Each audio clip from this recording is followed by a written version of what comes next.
Authorities have confirmed the capture of Everett Robinson. He's been on the loose for almost a week. That's just one of our top web headlines here on this Memorial Day Monday. And a happy Memorial Day to everyone out there. This is the Daily Webcast. I'm Jared Smith. NBC 25 learned earlier today that escaped prisoner Everett Robinson was seized Monday morning in Roscommon County after a week-long search. Police say Robinson disarmed a deputy while being transported from Standish last Monday for a court hearing. He reportedly grabbed a gun and got control of the squad car. Authorities later found the car abandoned on M55 near I-75. Michigan State Police will hold a press conference at 11:30 a.m. on Monday morning to announce the seizure of Robinson. Check back with us on mynbcnews.com throughout the day for updates on this story. Meanwhile, back in Flint, police are gearing up to launch an online crime reporting system next month. It's called Cop Logic. Residents will be able to file reports of minor crimes such as larceny or vandalism through the city's website. It's been nearly 8 years since they began discussing the technology. Police hope the system will relieve officers who can now focus on more serious crimes in the city. In Holly, hundreds gathered at the Great Lakes National Cemetery on Sunday to help kick off the Memorial Day festivities. A special service was held to remember fallen veterans and honor those who are still with us. The Patriot Guard Riders Motorcycle Club participated in the event that included a remembrance to the more than 14,600 veterans who are buried there.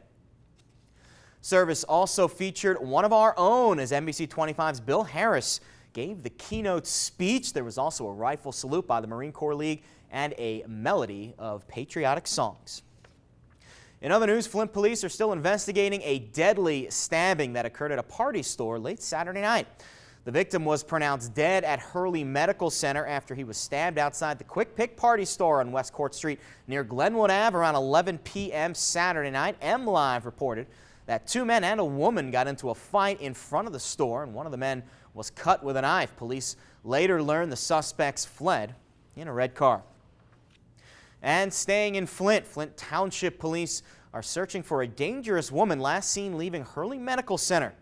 The picture you see here is of 43-year-old Melissa Darnaby, who was last seen Wednesday when she was wearing blue jeans, a blue shirt, and a multicolored beaded necklace. She is approximately 5'1", weighs 115 pounds, and has blue eyes with blonde hair. Police say she's diagnosed with paranoid schizophrenia and has bipolar disorder. She also has a history of suicide attempts. Anyone with more information is asked to contact Flint Township Police.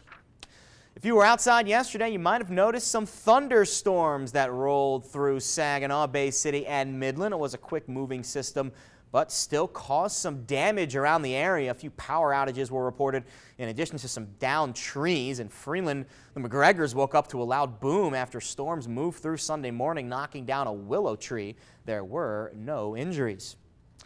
And it was a special Memorial Day weekend in Tuscola County where thousands of people broke bread over a hearty spaghetti dinner to help raise money for Travis Mills. Hundreds of people lined up to support their hero, Staff Sergeant Travis Mills of Vassar. He lost his arms and legs in Afghanistan after taking the brunt of an IED blast back in April. He is currently recovering at Walter Reed Medical Center in Washington, D.C. Meanwhile, back here in mid-Michigan, hometown support continues. The Yellow Ribbon Guard served up thousands of spaghetti dinners to raise money for travel and medical costs. And in more sports news, it was bad news for Lions defensive tackle Nick Fairley. He was arrested for the second time in as many months this past weekend. You can see the mugshot here. He was taken to jail in Alabama on charges of driving under the influence and attempting to elude police. He was also ticketed for having no proof of insurance and having an open container. Fairley is one of 3 players on the Lions who have been arrested this offseason. And for more on the top stories of the day, you can log on to our homepage. You can see it in the monitor. It's right here, mynbcnews.com. And don't forget, log in to our Facebook page and chime in on what you read. www.facebook.com/NBC25, or you can find us on Twitter at NBC_25. Well, that's it for today's news and sports headlines here on this Memorial Day Monday. Time now to check in with Janet, who's got a look at your holiday weather forecast. Janet? Thanks, Jared. On Memorial Day, it's hotter than ever. In fact, there's a good chance we can break a record high in both Flint and Saginaw today. So here's a look at the forecast. 92 topping out with some sunshine, hazy sunshine throughout the afternoon. More clouds build in through the late afternoon and evening hours. Look for around some strong storms to come through again this evening. Temperatures falling to around 67 tonight. Slowly but surely cooler air will filter in with much cooler temperatures by the end of the week.